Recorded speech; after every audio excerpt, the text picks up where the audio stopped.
What's going on, golf addicts? Welcome to the Tour Junkies Golf Show on the Better Sports Network. Pat, it is episode 22, if Oh, that's right. I'm trusting Tony there, but my episode goodness. 22. We've done 22 of these. Can you believe that? It's gone by so fast, DB. When you're having fun, time flies. Has That's it what really been 22 though? I'm trying to think. I mean, that seems like a lot. Yeah, well, But here we are. It's Memorial Week. It's an elevated event. We're at Jack's Place at Muirfield Village, coming off the Colonial or the Charles Schwab Challenge at Colonial last week. We're going to recap that a little bit. It got a couple of interesting moments that came out of Colonial on Sunday, but we're going to also get into Memorial a pretty good bit. We're going to have our friend Will Haskett on. He's going to stop by, talk a little bit about calling golf, covering golf, writing about golf, being a stats nerd that Will Haskett is. We appreciate him coming on. So he'll be on here a little bit later. We're going to obviously preview the tournament and go from there, Pat. But I guess first of all, I should say, let you do more victory lapping for hitting Emiliano Grillo at 80-1 on your betting card for a half unit play, netting you 40 units, my friend. Bravo to you. Well, thank you, DB. And you know what? I was getting down there. I was about even for the season after 2 hits early on. I got a little careless, I might say, with the majors, with the major bets, and bet a little too many units Masters Week and the PGA Championship. But I got it all back with Emiliano, and you know what? I've bet him over the years, and he always disappoints me, DB. He almost did. He almost disappointed me again. But you know what? He came through. And it was a great hit and a good week for me. So I was pretty excited about it. Yeah, Emiliano Grillo gets it done finally for the first time since his first victory. I mean, the guy won the first week he teed it up as a rookie on the PGA Tour a long time ago. When we first started doing this show, Emiliano Grillo was winning.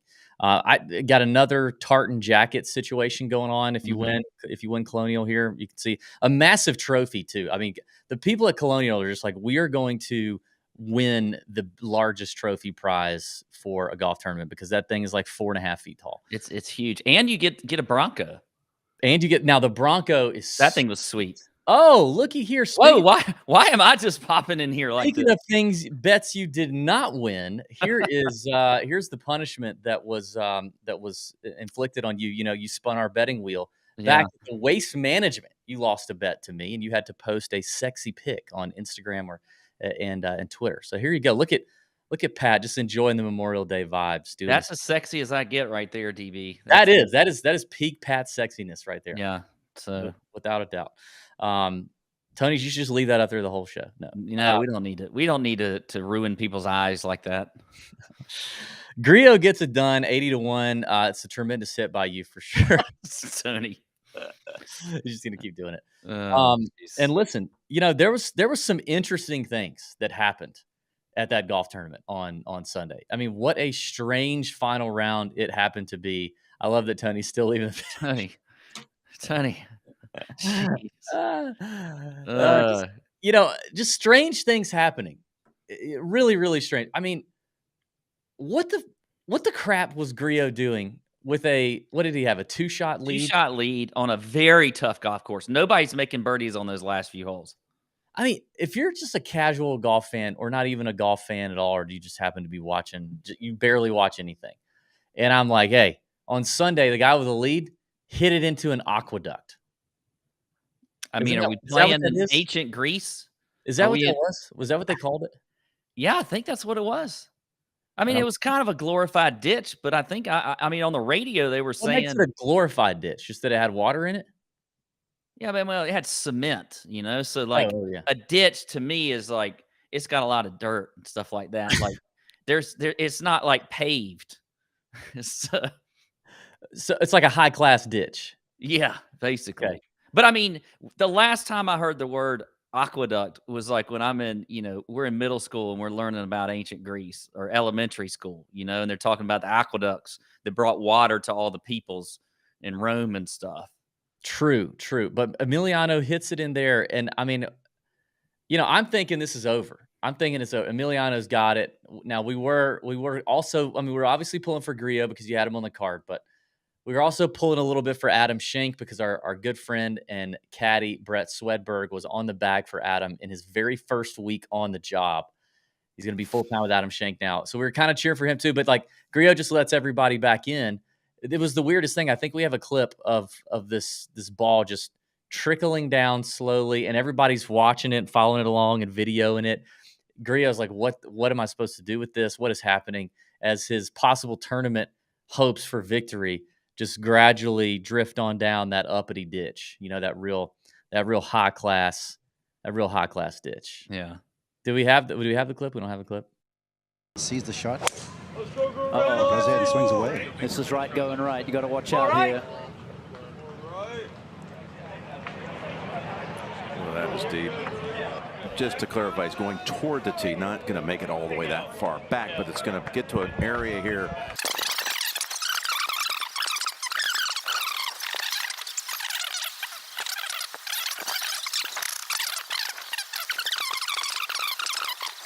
His focus now becomes, okay, how can I go ahead and try and make a 5 here? There we go. The moment we've waited for. Man, the moment we've waited for. Tony, that was an awesome clip. The one thing where like Emiliano's standing next to the rules official, and when Tony speeds it up, he's like, "What a great clip." Yeah, I mean, it was just so weird. Golf has had some weird things happen, like the tree at Augusta, the aqueduct at Colonial. I mean, we'll never forget it, right? It's Kyle Porter talks about how it's a normal sport, totally normal sport, just weird to see. Also weird that, I mean, when I first saw it, I was like, oh, this thing is going to carry his ball towards the hole, and he's going to be able to hit from like green side by the time this thing gets there. But I guess it was running it back to the tee. Long story, ends up dropping where it went in. And ends up making double. I mean, good Lord. It was a catastrophe. Gets to the playoff. That was the other thing. I mean, we talked about a little bit on our show. The kids in the playoff and the dad, while Grillo was waiting on, was like kind of halfway warming up, trying to stay loose in the event that the playoff went down. That whole thing was also, I mean, like I said, on our show, I blame the dad for that. I think that was ridiculous. You don't let your kids do that. Yeah, it was a little strange for sure. I mean, the guy's about to like be in a playoff here, and you're just going to put your kids up there, and you know, they probably shouted at him or something. We didn't even get to see that part. But you know, Grillo, he just takes the kids out there, and they start hitting golf balls. It's like I said on the show. I mean, you know, some people might need a beer or something to relax. He's like, hey, I'm going to teach the kids some golf. That's going to relax me a little bit. I don't know. Yeah, I mean, it was weird. I wouldn't have let my kids do any of that. But anyway, I don't think so either. You get the 80-1. You get the 80-1 hit. It was a nice hit for you, and now you're up. Now I am down. I am now in the negative units for my outright card, and it's getting tough. It's getting really tough. I've already released the card for this week, and I'm excited about it. I do feel good about it, somewhat. I mean, you know, self-inflicted 25-1 or longer has to be on the card for my, you know, to go on my card. And that's tough when you're looking at the top of the field here at the Memorial, but we'll get into that here in just a second. You also had, you know, it was a good week. You also had Harry Hall hit the weird tee shot on 18. It was bad. Anyway, what else happened in the world of golf? Did you see Pablo? This isn't on our rundown, but did you see Pablo Larrazábal's celebration at the KLM Open, Pat? I did not. You didn't see it? No. I wish I would have given. I should have given Tony a heads up on this. DP World Tour. Pablo Larrazábal wins the KLM Open. He drops a putt on the last hole. I think it was probably a 25, 30 footer. But I mean, you'd have thought the dude won the Masters. I counted 5 aggressive fist pumps, 1 very firm chest bump, and then a high five. Like if he were coming at like a high five with his caddy that was like halfway between punching him in the face and giving him a 5. It was also very aggressive. If you're the caddy, you're like kind of like scared or defensive. Just absolutely went bananas over winning the KLM. And it gets him into the Ryder Cup discussion, Pat. It actually puts him 9th in the Ryder Cup points for Team Europe, which I want to talk about Ryder Cup here in a second too. And I mean, Pablo looks like he's got some heat behind him. He's got a little bit of electricity. He's playing really well. He's a journeyman. I think he's 40 years old. He's won like 9 times on the DP World Tour. But he wins the KLM Open. I think it's his 2nd or 3rd win this season. and he's got quite the celly. It looked reminiscent of like a P. Reed Rory celebration at Hazeltine in 2016. I'm just telling you, if this dude gets to the Ryder Cup team for Team Europe, which it looks like he could, be on the lookout for some hot celebrations from Pablo Larrazabal. Yeah, I mean, he's been coming on this year, and actually the last couple of years. And you know what? If you're going to make a Ryder Cup, you might as well be good at your celebrations. All right, so it's a good sign for the European tour that or the European team that he's good at celebrating. I feel like the DP World Tour has, like in general, really good celebrations, like way better than a lot of the PGA Tour celebrations. These guys genuinely go nuts every time they win, but they've also had a lot of exciting finishes this year, kind of like the PGA Tour. It's been pretty good. So did you watch any of the exciting finish at the at LIV Golf in DC? I wasn't able to do that. You were not. I wasn't. I mean, I was excited for HV3. I will say this: I did put it on for a little bit. Oh, you did? It was kind of, I don't know. There wasn't a whole lot going on as far as I was concerned, but it wasn't the very end. So okay. Yeah, our boy HV3, friend of the Tour Junkies show, gets his first LIV Golf victory, and along with 4 million bones, baby. I mean, that's HV's kind of turned it up a little bit this season. I think last season he was a little, I don't know. I think he was adjusting to the backlash of going to LIV and the different lifestyle that he had coming on to LIV from the PGA Tour. He's a likable guy. I think he's probably been liked by everyone his entire life for the most part. And so when you get a little bit of heat, I don't know that really set well with him for a lot of last season. And it seems like he's kind of settled in, played well at Augusta for the Masters, continued to play well at LIV, and now he's got his first win in $4 million. So love to see that for HV3. Along the LIV and Ryder Cup discussion, Pat, there's been a pretty interesting soundbite, come out of this week's presser from Jon Rahm at Memorial. And I want to play that here in a second, but it comes on the heels of, a clip that we watched last week when Brandel Chambly and Brad Faxon kind of started talking about Ryder Cup implications and should the LIV golf players be on the Ryder Cup. Obviously, Brooks Koepka making waves with his victory at the PGA Championship. And we talked about Brandel's brain being broken. I don't know if that's hard to say, Brandel's brain being broken. I don't know if it's still broken, but if it was starting to kind of reboot, this clip from Jon Rahm when asked about kind of the Ryder Cup discussion and Sergio, a comment Sergio made, might also continue to hurt poor Brandel's brain. So here, watch this. I'm going to miss him. We had a great partnership at Whistling Straits. And I'm going to mention history again one more time. A Spanish duo in the Ryder Cup, I think to me is embedded into the roots of the Ryder Cup with Sevio and Ali were able to do throughout their partnership, right? So it's a little sad to me that politics have gotten in the way of such a beautiful event. Again, it's the best Europeans against the best Americans, period. And whatever is going on, who's playing LIV and who's not playing LIV, to me shouldn't matter. It's whoever's best suited to represent the European side. And I have a hard time to believe that the best player Europe has ever had, the most successful player Europe has had on the Ryder Cup, isn't fit to be on the team, right? So it's unfortunate. I will miss him. But with that said, I want to be hopeful. There's a couple of Spanish guys playing really good right now, so hopefully they can join me on the team. What's your initial reaction to that there, Pat? Have you seen that today? I haven't. I have a couple things. One, he kind of sounds a little like they've been told that those LIV guys may not be on the team. Well, Luke Donald, I think it may have been in the question ahead of time. It appears that Luke Donald has already indicated they will not be. Okay. So that's something I had not heard that. The other thing is I agree with him. I mean, I think the best players from Europe versus the best players on the PGA Tour should be what the team is. And, Zach Johnson. You mean best players from Europe, best players from America, regardless of tour? Yeah. What did I say? You said best players from Europe and then best players on the PGA Tour. Whatever. From US. Yeah, exactly. Yeah. So thank you for correcting me there. It's about the country, Brandel. Well, and that I agree. I think it's not the best. Tour. Okay. But here's the thing. I mean, now you made me lose my train of thought. Damn it. Why did you do that? I Because had a really good thought. You totally tried to Brandel Chamblee me with that. No. I had a great thought, and now it's completely gone. About golf, Patrick. It's So about it's- golf, Patrick.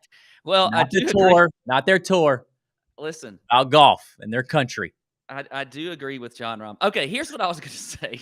Zach Johnson had that comment at the PGA about chemistry and or being fit to be on the Ryder Cup, but it doesn't sound like the players are really worried about it. And he kind of alluded to the fact, like saying like LIV guys may not, they may not be fit or they may not fit with the chemistry or whatever it is. Like I don't think the players think that way, and so it kind of had me thinking that Zach's already been told that look, this is going to be your line because. There's not going to be LIV guys on the Ryder Cup. So I don't know.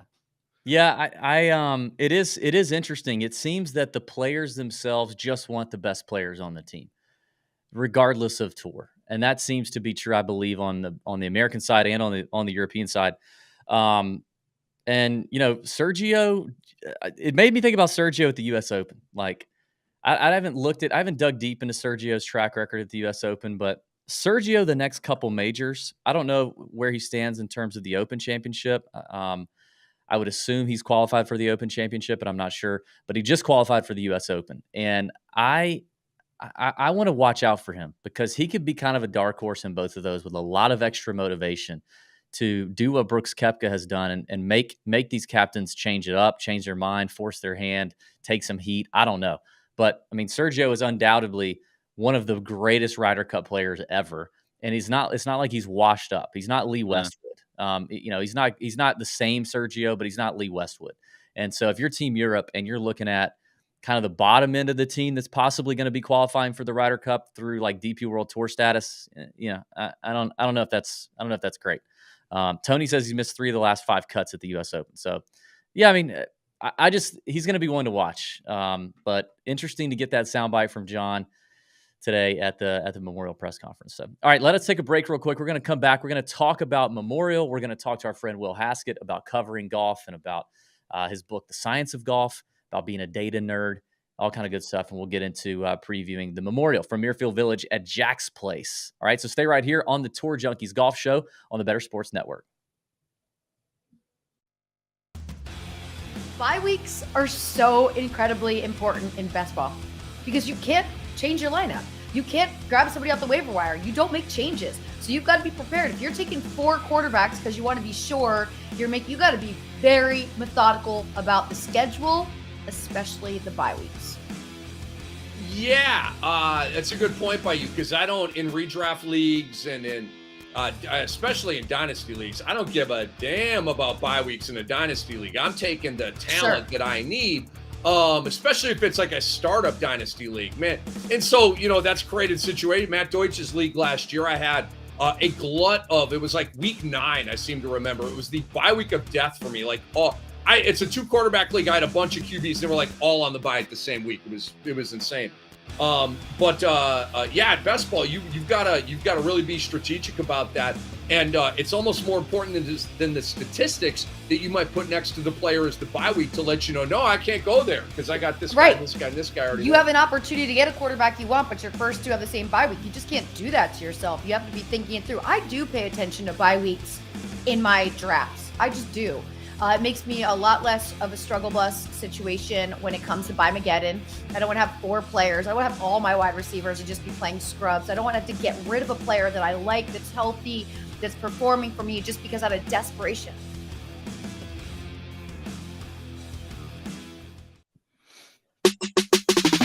Now back to Tour Junkies.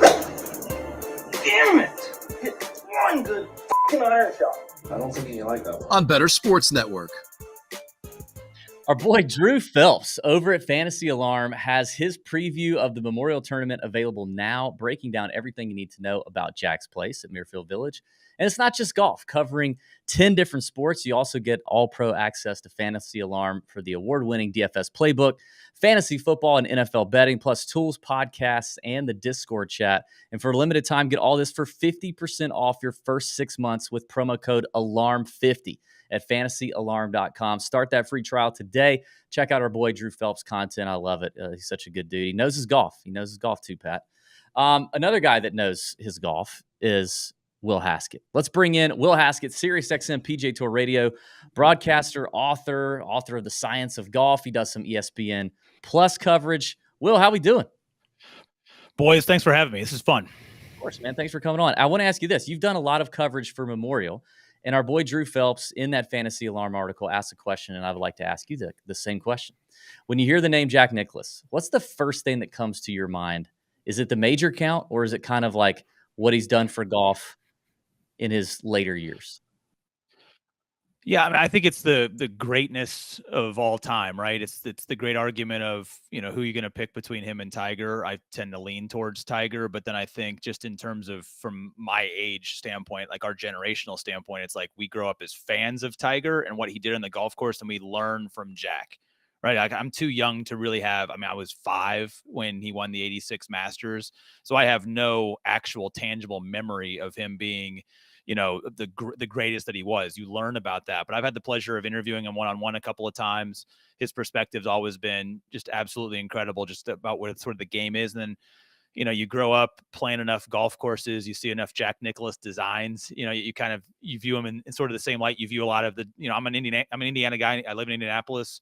So Memorial is really near and dear to me, but I'm a Pete Dye guy also, right? Because Pete grew up here. And so I feel like I've spent half my life on Pete Dye golf courses. And then it's sort of Jack's touch in terms of architecture. So it'll be really interesting, for someone who's now 10 years old, who was barely old enough to remember Tiger's win at Augusta a couple of years ago, what that's going to be like for him 30, 40 years from now. What are the interviews going to be like with Tiger when he's in his 70s? Like, what is his impact on golf architecture going to be like? That's kind of how I view my relationship, I guess, with Mr. Nicklaus, is that he's sort of the sage old advice guy that's out there. You make a lot of good points there. That's a great point about Tiger. Before we get more into Memorial, I guess I want to kind of like educate the people on you a little bit. Obviously, I mentioned the book, The Science of Golf, which you can pick up on Amazon or anywhere you probably find books online. But tell us a little bit about that and about you. I know you've got kind of a golf data nerd side about you, and we are in that same vein. We do it every single week. We're looking at it every single week from a handicapping perspective. I'm sure you're looking at it a lot, to just covering golf the way you do. So maybe tell our viewers a little bit about that. Yeah, I appreciate you guys giving me a chance. I wrote a book last fall. I actually did a podcast for 4 years called The Perfect Number, and it was really just to help me in my play-by-play broadcasting space. I've been now on, covering golf on the PGA Tour for a decade. And like any other sport that I've called, I've called 14 different sports, and we can get into how crazy some of those random ones are when it's all sort of said and done. But like, I've always kind of, I like to think of myself as athletically minded, but the easiest way for me to learn and connect with any sport is through stats. It's always been sort of my way of being able to have an intelligent conversation with a coach, or to reflect on a game or trends or things that are coming into it. And then really getting into golf. And I sort of cut my chops, I guess you could say, in this world, doing a lot of amateur and college golf. I did the NCAA championships for years when it was streamed. I saw you guys play the clip earlier about John Rahm and talking about LIV guys in the Ryder Cup. He had one of the funniest line, LIV, and why we commercials in golf, because he didn't want to listen to those guys talk over and over and over again. And I was rolling my eyes, because that was a college golf broadcast for me, man. Like, first tee time until the last tee time, we just talked for 12 hours on the internet, 15 years ago. And so when I got to the PGA Tour, I was like, look, I can't, I played a lot of bad junior golf. I've been around the business enough that I'm painfully ignorant when it comes to the highest levels. So the last thing I wanted to do was be out here covering guys and conversing with guys, talking as a golfer who is okay in my own circle, but can't even hold a candle to these guys that I'm covering and calling. And so I really got into the analytics side of it. And there's no sport that really has as much data and analytics behind how we measure these guys as golf. It's incredible. So through that, then launching the podcast and just sort of teaching myself, I guess, all of these different factors that guys on tour are using. When I was approached to write a book called The Science of Golf, and here I'll even quick plug there for everybody that wanted to see it. There it is right there. Anywhere books are sold. Thank you. It was just sort of the end of my educational journey into it. And so I get this, I guess, reputation of being kind of a golf data nerd, but if you and I went out and played right now, I don't track my own stats. I don't do a lot of, no, I'm not writing. I'm not Matt Fitzpatrick. I'm not writing everything down. I'm a feel player. I'm definitely sort of new age when it comes to how I play the game, but in terms of how I analyze it and then how I use that information to try and tell a story on the air, It was there. So the golf covers everything from what I'm most fascinated with now is psychology. There's a whole chapter on psychology and what these guys are doing to try and train their brain. What Phil did at the PGA Championship 2 years ago is still, to me, one of the greatest case studies of all time when it comes to mental strength and that sort of, I guess, commitment and dedication. So anything from that to the physical side, to the numbers side, to agronomy, which this week is actually a really cool, over the last 5 or 6 years, we've learned a lot about agronomy from this tournament and how they've adjusted this golf course. And I've learned a lot from the superintendent, Chad Mark. So there's an entire chapter about how grass has grown and what we've learned about keeping grass the way that it is. So everything in that just helps to inform it. So I appreciate you just having me for like 5 minutes to be able to talk about that. So it covers everything. It's a very 100 level book. And it was really sort of the end of my journey of trying to learn every single aspect of what these guys do to be the best in the world. So Will, I have to ask this question because I have not read it yet, so I can't say that I have, but you said it covers everything. Now, as long as DB and I've been doing this, we've, we always have this struggle internally. I do, because I used to kind of always just hate the stats. Like I didn't want to like always be beholden to what the stats were telling me. Because I'm a big course history guy. I'm a good kind of recent form guy. I'm a good, I like to, what are my eyeballs telling me? Because I watch a lot of golf. So how do you kind of address that in the book? Do you talk about that and how that, factors in with is it really the psychology section or, kind of how, how do you feel about it? I think every individual player is, at least from a stat standpoint and how they analyze themselves, is doing it completely differently. There are some guys that want to be all in on their numbers. So like the Matt Fitzpatricks of the world, who is literally doing his own data sort of management. It's kind of out of the same, like Eduardo Molinari is probably one of the sharpest in terms of a guy that established his own system long before, Mark Brody made strokes gained kind of famous. And then ironically, they've sort of, or coincidentally, they've come together and they've collaborated a lot in doing some stat work together. But then there are plenty of guys on tour who maybe they're employing a stat guy and then that stat guy is talking to the coach, or maybe their coach is the one that's looking at the stats or the course history or where these guys are hitting it and doing it. In terms of actual picking, the book doesn't really deal a whole lot with handicapping in the game of golf. How I then look at a field, like say this week, is probably a combination of all those factors, right? Like you have to look at, does the course fit his eye? Because if some guy shows up and he just doesn't like the way the tee shots look, even though we know that there's going to be a heavy influence, especially since the redo of this golf course this week on strokes gained approach. It's to become an even more important iron course over the last 3 years than it was even, say, before, when accuracy off the tee kind of played. That's why we saw a William McGirt, a David Lingmerth type of guys that won on this golf course. Now it's really become, because of the added length, because of how long the par fives are, we have the strokes gained data to sort of look at this golf course and say, okay, yeah, iron shots from 175 to 225 are going to have a really big importance this week. Like we know that, but it doesn't mean that just because a guy is really good in that category, he steps up on every par 3 this week and goes, man, I like that tee shot. Does he like bent grass greens as opposed to the Bermuda or on the West Coast? So there's a lot of feel that's kind of in there. I think we can look at a large body of work once we have a large sample size and we know who's trending and we know who probably has good course fit and doesn't. Does it mean we get it right every week? No, but I thought the PGA Championship was one of the easiest course fit handicapping fields to call. We were sort of debating it going into that week, including some of the guys on my own ESPN Plus feature group stream about whether length would truly matter. And then lo and behold, we get to the end of that week and it was just send it guy on the top of that leaderboard because it had more winged foot characteristic to it than we originally thought. So some weeks it works out, some weeks it doesn't. And that's what really comes down to it, is I don't think we should ever pigeonhole ourselves into thinking that one way is the right way. Any argument that we're having in golf right now is some guy just digs his heels in and says, this is the way that it's supposed to be. No, it's always gray area. And what I want to have, and it's not sexy, it doesn't sell a lot of clicks, it doesn't, get a lot of likes and stuff on Twitter, is I want to look at all the information and tell the best story possible from that, whether that's picking guys or whether that's debating the merits of what professional tour is the best tour in golf. I mean, there's pros and cons to everything. Yeah, absolutely.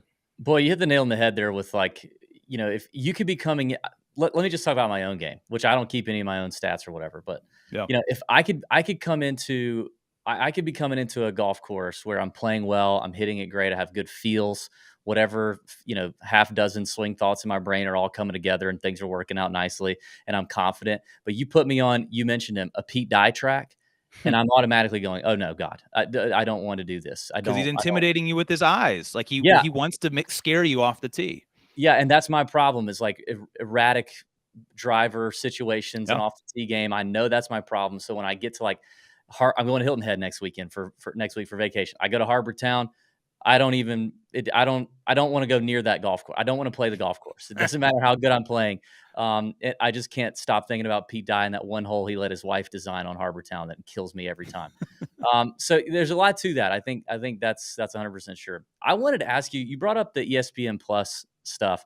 I watch ESPN Plus. We watch ESPN Plus every Thursday and Friday for our coverage. A lot of our followers and our listeners do because it's the place that we can watch golf early if we're betting on these guys or they're in our lineups or whatever.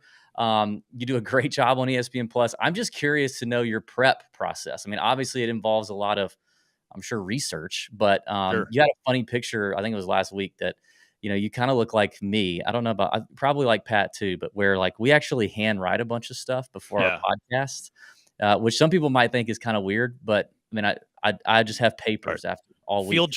Field trip for those watching on YouTube. Hold on. So my favorite piece of broadcasting equipment is the good old fashioned 4-color 1980s pen. Yeah, dang! Remember these? Yes, that's awesome. So I'll let you know a little secret. This doesn't matter if I'm doing a basketball game or a softball term or whatever it is. Like black is for me. This is my thing. Black is informational or just like the basics, right? Like name, hometown, name of tournaments, course, and everything like that. Green is like biographical type stuff. Red is like hot trends, and blue is cold trends. So that's kind of how I end up doing a lot of my notes and things, like really like hot sort of button sort of things if I'm doing any sort of preparation. So if it's a basketball game and a guy's, 8 of his last 12 from 3-point range, I'm going to put that in red. But if some guys like miss 5 straight free throws, I put it in blue. And then the green stuff is kind of like biographical. Or if I've just had a really good conversation and I write down quotes or something from somebody about, a story I want to work in. Most of the time, anything I write down, I can probably recall from memory over the 72 hours or so since I prepped it. So my preparation in terms of writing things down is not necessarily to have it. It's that by writing it down, it's up here so I can recall it. It's just going through that sort of process. Everybody has their own process. Whit Watson, who's called a ton of golf, always shares his cards on Twitter and social media of what he does to prep each week, which I find fascinating. And it really depends on the broadcast. So like this week, it's PGA Tour Radio. And typically I'm with, one group for, Thursday and Friday. And then you go, when it's not a featured group, you go and find whoever the leader is. So for the most part, I've got a board, an actual spotting sheet where I'm keeping score through the round, kind of tracking fairways hit and greens hit on the fly. Because I don't have data at my fingertips. I'm not going to use my phone because I can't trust the reception and everything out there. So that's more of a tracking of individual players. And then a week I'm doing PGA Tour Live, especially if it's featured holes, and I don't have a specific featured group, and I know the entire field is going to come through. I'll tell you what, my prep is pretty extensive in terms of understanding the course, because as most people probably know at this point in time, the host and the analyst are not on site. We're in St. Augustine broadcasting that one. I don't think that's a trade secret.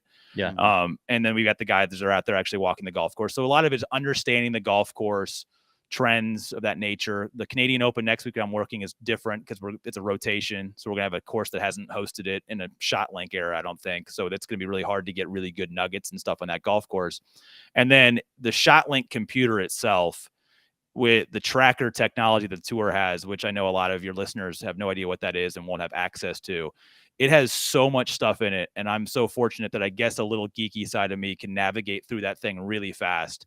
But I mean, I can get, how far the guy has, then I can immediately, pick up his trends or things that were, going on, like what he averages from particular distances. You're seeing a lot of that on PGA Tour Live. I commend them a lot for the live stuff that they put up in terms of where this guy ranks in terms of his strokes gain stuff. We're not bombarding it down people's throats, but it's there if you want to read like how that guy ranks in terms of certain areas. And so for me, a lot of that stuff is on the fly when I'm sitting in the chair, but I can navigate so quickly through a ShotLink computer that I can get to a lot of it. So I know it's a long-winded way of me answering your question, and I promise my answers will be shorter from this point in time moving forward. But like a lot of it is just getting information about the tournament, the trends, and the course ahead of time, writing all that down so I can sort of regurgitate that off of memory when I get into the course of a broadcast. And then the rest of the time, it's really kind of diving live into some of the stats and numbers that are going on there throughout the tournament and throughout a round. All right. So, this may be a short answer. I don't know. I love the pin, by the way. That's Yeah, the pin is fantastic. These are the best. People laugh at that. You have no idea how many play-by-play announcers have a 4-color pen. Like I'm gonna have to go out and get one of those. Yeah. All right. How good is Scotty Scheffler right now? Because I've heard this week, and I think it's just kind of popping up. It's been out there, obviously, but his ball striking, the strokes gained approach, those numbers are kind of nearing historic levels. So maybe a short answer, maybe a long answer, but how good is he right now? I think he's the most underappreciated, underrated number one golfer of all time. I mean, we don't give him any credit, do we? Like, I mean, he's so easy to like. Maybe if there's a knock, like, does he have like this marketable magnetism or skill, or I'll call it the superpower, right? There's so many guys on tour that have a superpower. Like Rory McIlroy's driver is his superpower. Colin Morikawa's irons have always been his superpower. And for whatever reason, because of maybe how he ranks at the end of the year, or because he's so balanced and so good all around, we don't have this one easy thing to just sort of glom onto when it comes to Scotty. Like, of all the guys who are number one in the world, like he's the least intimidating guy for me tomorrow in the Pro-Am. I could walk up to him and strike up a conversation, and I'm not intimidated to do it. Like, I can have a great conversation with John Rahm and Rory and all these guys, but typically, like, I got to go through channels. Like, I'm not just going to go up and slap that guy in the back. Like, I have no fear approaching Scotty Scheffler. Like, he's just one of us. Like, he feels like one of us. And so it's hard to give him a superstar treatment. So it's hard for me to answer that question because we have all the data. We have all the numbers. I mean, we're at 14 top 12s and counting in a row at this point in time for him. I mean, it's incredible territory. If he could have like 2 or 3 just top 20 putting weeks in that stretch, he'd have won 3 more times this year. But he's putting at an average level, and so the rest of that stuff is getting him, top 5s, top 3s against elite fields. And I think maybe it's just because we don't get that win surge like we had last year with him, that we just sort of just take it for granted right now. I don't know. I mean, and then I like John Rahm getting plus odds against him this week in a head-to-head matchup because, of course, we're going to disrespect Scotty Scheffler. Like, that's what we do. Like, we just disrespect how stinking good he has been once the light clicked, and give a lot of credit to Ted Scott too. I mean, that marriage put that man in the bag, and then all of a sudden it was on last year for Scotty. Yeah. I just actually wrote up that exact plus money John Rahm matchup Isn't it crazy? Yeah. Our Discord, we're going to lose. Yeah, we might, but I mean, it's just so tempting, especially at Memorial where John has seemingly just owned this place. Yeah. Should have won the year he had to bow out with COVID. So I do want to get out of here on this with you, Will. I know you've spent a good bit of time at Memorial over the years. I guess post renovation, you kind of alluded to it, that it does seem like Jack's turned this place into a little bit more of an iron contest. There's a little more room off the tee. I guess give us overall like how you think this tournament this week is going to go down. It looks like there's not going to be any weather to speak of at all. So, could get firm and fast conditions. Do you agree that it seems like Jack wants this thing? I said it like this on our show last night. It seems like Jack wants Memorial to play like a prepubescent current PGA championship. Like, now the PGA championship is very much US Open like, but before when the PGA could be won at like 10 under, 12 under, it feels like Jack's kind of wanting that to be what's going to happen. And we've obviously seen their grounds crew, and you mentioned the superintendent, do whatever they want with this golf tournament. Yeah. I'm still impressed when I think back to 2020 on how Workday played one way and Memorial the very next week played completely different. It's amazing what they want to do at this place. Well, the benefit was Memorial in 2020 was literally the day before they blew it. I mean, they were ripping up the greens on the front 9 as they were finishing it on the back 9. So it was just like Colonial last week. I saw like a Michael Kim tweet. He's like, this is what can happen when you have no fear about destroying your golf course, is you can walk that bad boy up to the line and then push it over the edge. We won't have that this week. I am a little bit concerned about the temperatures. It's supposed to be in the low 90s without any rain coming through. Bentgrass just can't take that heat and that traffic, so they're going to have to put water on it to keep it. Now they do have, I mean, they've got sub air, so they can put a lot of water on them, keep them alive, and then try and firm them. But I'm a little bit concerned that it's not going to get as bouncy as it would have been if we had played this like we had. Rochester was set up perfectly until Saturday. I mean, we had the perfect run of weather for a northern golf course to be firm, hard, and fast. And it's just going to be too hot this week to have that. Do I think it plays into any particular skill set? I'm not necessarily sure until I get on site tomorrow and I really kind of have an idea of how firm they might be able to get it. Does it shorten it and help out some of those guys? But they've added a little bit more length to 16 and 17 since even the renovation. So now we're approaching 7,600 yards. Again, I think if you have to put some water on these fairways, you're going to see more of those approach shots in that 175 sort of yard category, which really then leads to guys who are hitting their irons really well, a la a Colin Morikawa who won on the golf course, albeit not at this particular tournament. Yeah. I'll be really curious to see like how that setup informs the type of player this week. But I thought the biggest difference from the previous design to the new design was all the par fives. You made laying up at the first par five in the front, that's the one where you drive left. So it's 5. 5 was always a layup. You could kind of have guys that could go for that green. Now that green is so small, if it gets firm, it's really not worth the risk for guys to go. So then you turn it into how good is that iron approach if you make it. They move the green back on 7. It's a different sort of feeling par 5. 11's a little bit longer. Taking out the 2-tiered fairway at 15 makes it a completely different hole. And you just saw guys that could really thrive with long distance approach shots, I think, at a bigger advantage, especially when it came to some of those par 5s where you have guys that now are like, oh, okay, like if I'm longer or I'm good with my long irons, I'm at a better advantage than guys who are maybe even laying up at the par 5s. So that makes a little bit of sense. So it's just, I think it's become a little bit more of a second shot golf course than it already was. But it's a totally fair test. Like you have to be really good around these greens because you're going to miss greens. So if you're a bad chipper of the ball, you're going to get eaten up around here. You obviously have to make putts. You have to keep the ball somewhat in the fairway. I think Jack has gotten this golf course in this golf tournament to really rewarding the best all-around type of players. And lo and behold, look at the guys that have won in recent memory. It's like Patrick Cantlay, short list of best all-around players in terms of all 14 clubs in the bag. John Rahm, one of the best in terms of all 14 clubs in the bag. Like you just can't fake it around Muirfield, and I think that's what Jack has gotten this place to be. Yeah, seems like it. Well, we're looking forward to watching it this week. Where can we catch you this week covering everything?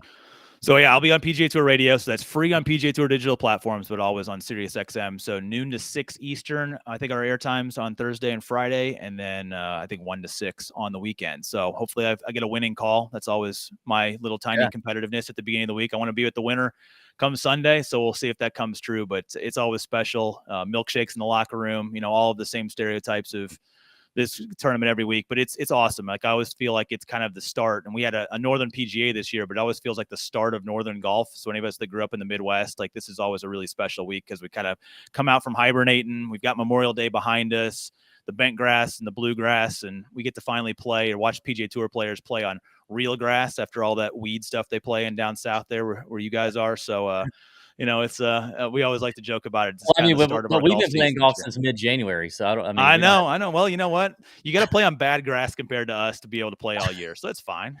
Yeah, you really hit home when you said the bent grass can't handle the heat because my home club at Champions Retreat had to rip up the bent grass like 2 years ago. Yeah. Every mid-June it started falling apart. So I get it. All right. Well, thanks for your time, Will. Everybody needs to follow Will on Twitter at Will Haskett and check out the book, The Science of Golf, wherever books are sold. Will, we appreciate you coming on, man. We'd love to have you come back on one of these days. Anytime you guys need me. Thanks, guys. Thanks, dude. And we'll be listening. Thank you, Will. Radio, Thanks, Will Haskett. Tour Junkies Golf Show. Got to take a quick break. When we come back, we're going to wrap up our coverage of Memorial with a few picks and maybe just the tips. So stay right here on the Better Sports Network. So let's get into some best ball philosophy here. Yeah. In your experience, going back many, many, many years, drafting in national tournaments, Bradley, have you historically been shying away from the running back position in favor of wide receivers? In favor of, if you're drafting in the FFPC, tight end premium format, in favor of tight ends as well. Is that the smart play when you're drafting this early in the drafting season? Yeah, so taking value is going to be huge, and looking at like running backs and wide receivers, like you want to take a look at how the structure is. So you mentioned earlier the FFPC has a couple different types, like they've got super flex and one quarterback, and so that's going to change your strategy a little bit if you have only 2 wide receivers or if you're drafting 3 wide receivers. And of course, the PPR is a different aspect compared to other formats or other tournaments. And so keeping in mind the pass catching upside of some of the running backs may be more valuable in those formats. So the Austin Ecklers, the Christian McCaffreys may be more value because they get more receptions, and so like I loved taking late shots a couple years ago on like the J.D. McKissicks of the world, who would get 50 receptions really cheaply. So that's something to consider. But when it comes to like overall value, like you're drafting, you're in the middle of a draft, and you just noticed that, I don't know, maybe it's Chris Godwin has fallen 14 spots, but Chris Godwin was not in your plans to be drafting. Like maybe you don't have a strong player take on Chris Godwin, or my take is that I don't think the Bucs are going to be particularly good this year. But for him to be dropping, let's say 14 spots is more than a full round. And based on the data that we've seen, if you get to draft a player more than 12 spots ahead or behind ADP, so they drop 12 or more spots, you have an 84% edge over the rest of the tournament players who are drafting this player, because typically this player isn't going to drop. The average draft position is a really strong indicator of where a player is going to go. And I think that is also on the flip side. If you are reaching too much, you're giving up value in your drafts. And so when it comes to value-based drafting, you need to consider, just because this guy isn't my plans or I don't have a strong player take on him, maybe that's your opportunity to sprinkle in some shares of this player at a good price.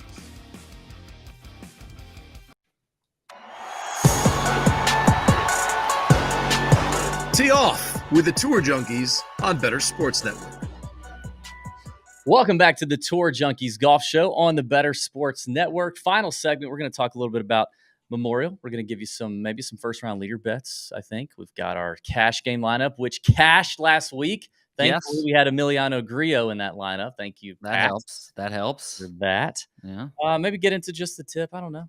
But we appreciate Will Haskett coming on. That was a good time. If you missed that conversation, make sure you check out the interview with Will Haskett. He's a numbers guy for sure, knows what he's talking about. The guy knows. And that pin trick, that's worth the whole segment right here. If you're a content creator, that is brilliant. I'm going on Amazon right now and ordering a bunch of those pins. What do you type in on Amazon with that pin?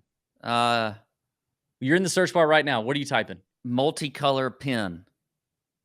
You think you're going to get I don't know how that's going to go. I don't know how it's going to go. I mean, I can tell you.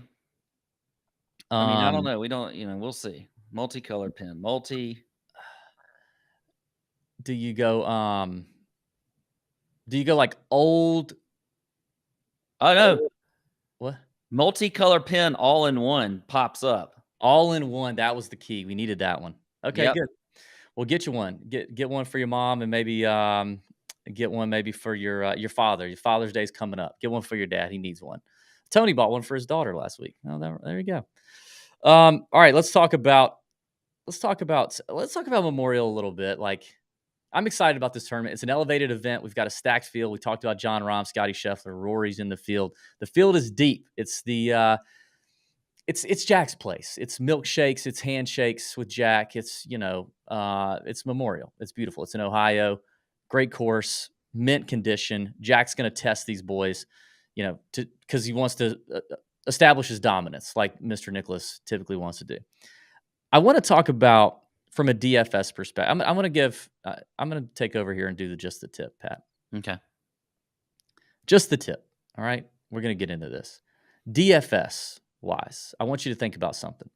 We talk a lot about ownership. We talk a lot about having ownership leverage in DFS, having guys in your lineups who are lower owned and allow you to leapfrog a lot of entries in front of you when they're popping off, when they're doing well. Sometimes the chalky, more popular players, we had our boy Degenerate 75 on here a couple weeks ago, James.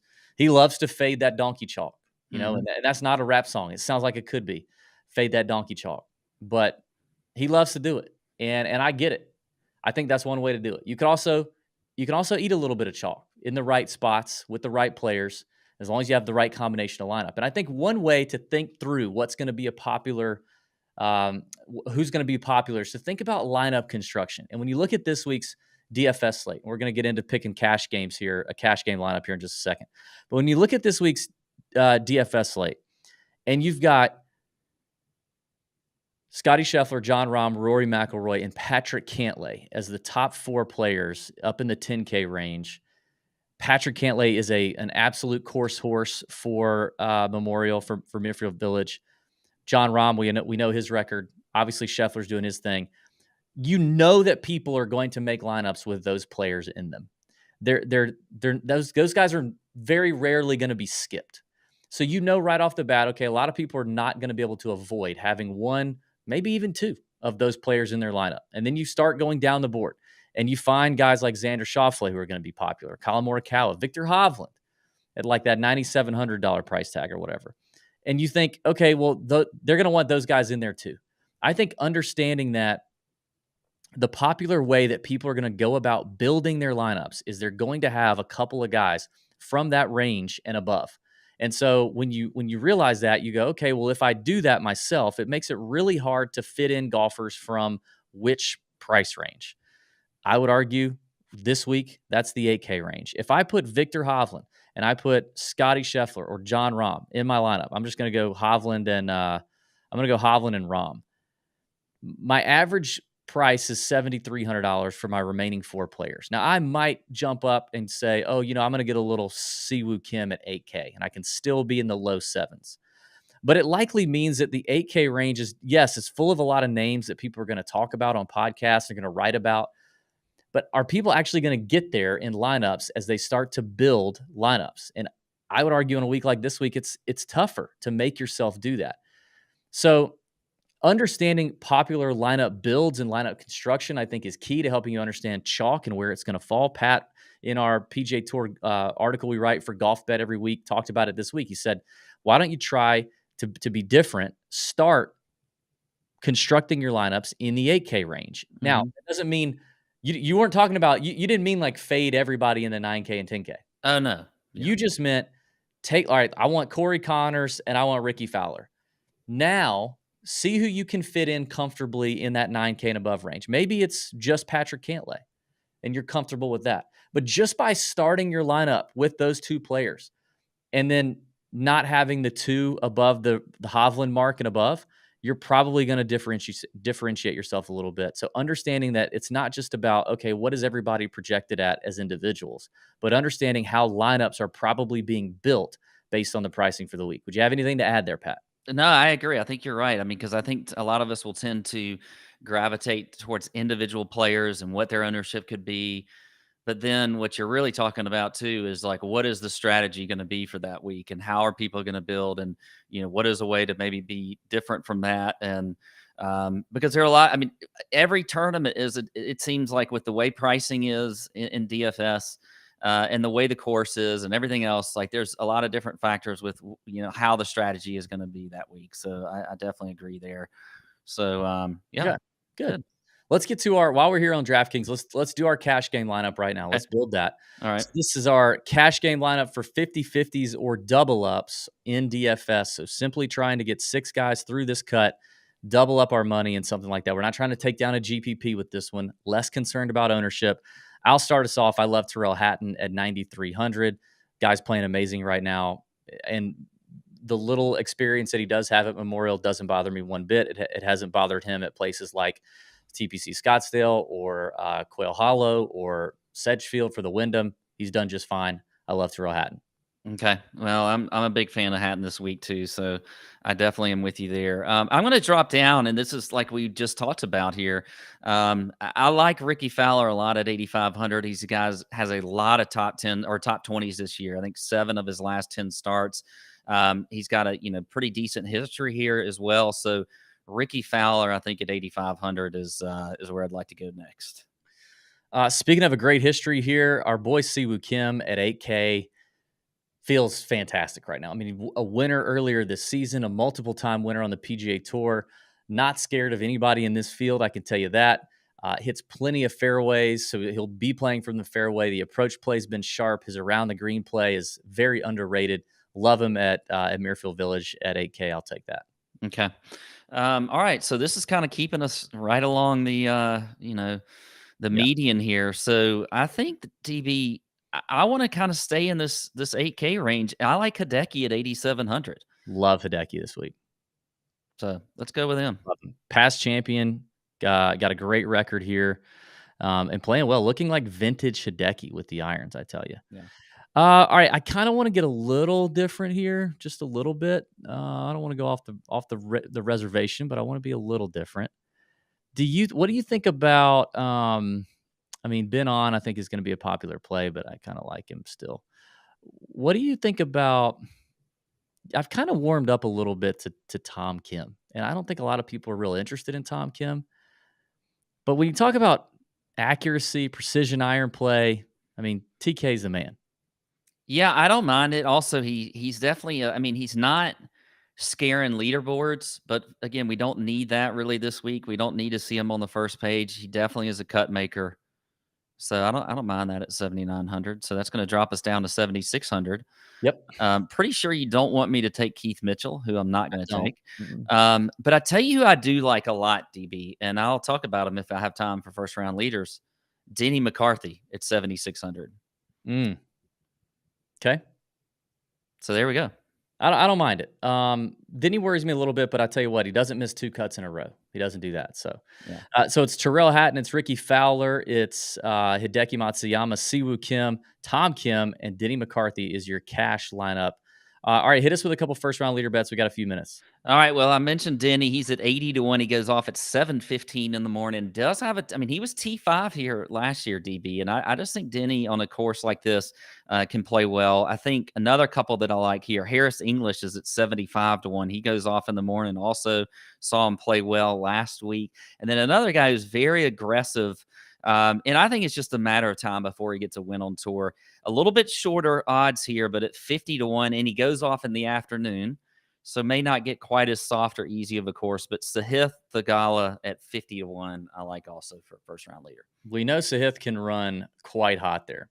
There was a matchup that I found today. I don't know if it's still being offered. This is a bonus while we're here. We have a little bit of time. There was a matchup today on DraftKings Sportsbook that caught my eye. Hideki Matsuyama versus Sam Burns in a full tournament matchup basically is a dead even. They're both minus 110. And I think that is that should be a lopsided line in favor of Hideki. I went ahead and put that in our Discord, tossing it out there to the people for free. I think you hit Hideki there with the course record that he has at Memorial, with the way his irons have been playing exceptionally well lately. Sam Burns' irons, not good. He's only gained strokes on approach half of his tournaments in 2013. Last week, he finished 6th, but he had the best week ever by almost 2 full shots around the greens, scrambling like crazy. I just don't trust the irons from Sam Burns. He's also never played well here. I think he's got like a 51st place finish and an 80th or something like that. It's not good. Never played well here. And in an iron contest, I would love to take that money on Hideki there on that side of that matchup. So if you can get a tournament matchup, Hideki, Sam Burns, both are minus 110. I lay it for Hideki, and I'm happy about it. All right, I think that's it. That wraps it up. We've got the RBC Canadian Open next week. I will not be here. Pat's going to be doing it solo. Your boy's going on vacation. I'm going to enjoy myself. You enjoy the Memorial this week, and come back next week for Junkies Golf Show on the Better Sports Network. See you. Out!